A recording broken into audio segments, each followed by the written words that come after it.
ప్రకాశం జిల్లాకు చెందిన గడ్డం వేణుగోపాల్, గడ్డం వెంకట్రావు వీళ్ళతో పాటు శ్రేయాస్ పాల్ అనే హైదరాబాద్కి చెందిన ఒక అతను, ముగ్గురు మంచి ఫ్రెండ్స్. వీళ్ళు హైదరాబాద్లోనే ఉంటారు. ఇందులో గడ్డం వేణుగోపాల్కి ఫేక్ వెబ్సైట్లు, ఫేక్ కంపెనీలు క్రియేట్ చేయడంలో బాగా అనుభవం ఉంది. సో అదే అనుభవంతో ఏఐ యూజ్ చేసి ఫేక్ స్టాక్ మార్కెట్లని, ఫేక్ షేర్ మార్కెట్లని క్రియేట్ చేసిండు. ఏపీ, తెలంగాణ రెండు రాష్ట్రాలలో 20-30 మంది ఏజెంట్లను నియమించుకుంటూ స్టాక్ షేర్ మార్కెట్లలో పెట్టుబడులు పెడతాను, నేను సలహాలు ఇస్తాను, విపరీతమైన రిటర్న్స్ ఇస్తాను అని చెప్పి మొత్తం ప్రచారం చేసిండు. దాన్ని నమ్మి 850 కోట్ల రూపాయలు పెట్టుబడులు పెట్టిర్రు. ఈ పెట్టుబడులు పెట్టిన వాళ్ళందరికీ వాళ్ళ డబ్బంతా స్టాక్ మార్కెట్లలోనే ఉంది అని చెప్పి ఏఐ సాయంతో నమ్మించిర్రు. హైదరాబాద్లోని పుప్పాలగూడలో ఒక సాఫ్ట్వేర్ ఇంజనీర్ ఉన్నాడు.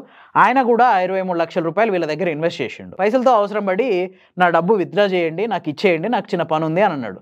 అడిగితే ఒక 2 నెలల పాటు ఇప్పుడు అప్పుడు అని జరుపుకుంటూ వచ్చారు. దాంతో ఆయనకు అనుమానం వస్తూనే ఉంది. ఇక ఫైనల్గా ఆయన గట్టిగా నిలదీసేసరికి బెదిరింపులు స్టార్ట్ చేసిర్రు. నువ్వు ఈ విషయాన్ని బయట పెడితే నిన్ను లేపేస్తాం, నీ పైసలు, ఇక అట్లా రకరకాల బెదిరింపులు స్టార్ట్ చేసిర్రు. కానీ ఆయన ధైర్యంగా సైబరాబాద్ పోలీసులకి కంప్లైంట్ చేసిండు. వాళ్ళు తీగలాగితే డొంకంతా కదిలింది. రూపాయి కూడా వీళ్ళు స్టాక్ మార్కెట్లలో పెట్టలేదు. పూర్తిగా 850 కోట్లు జనాల దగ్గర తీసుకొని రియల్ ఎస్టేట్లో పెట్టుబడులు పెట్టిండ్రు.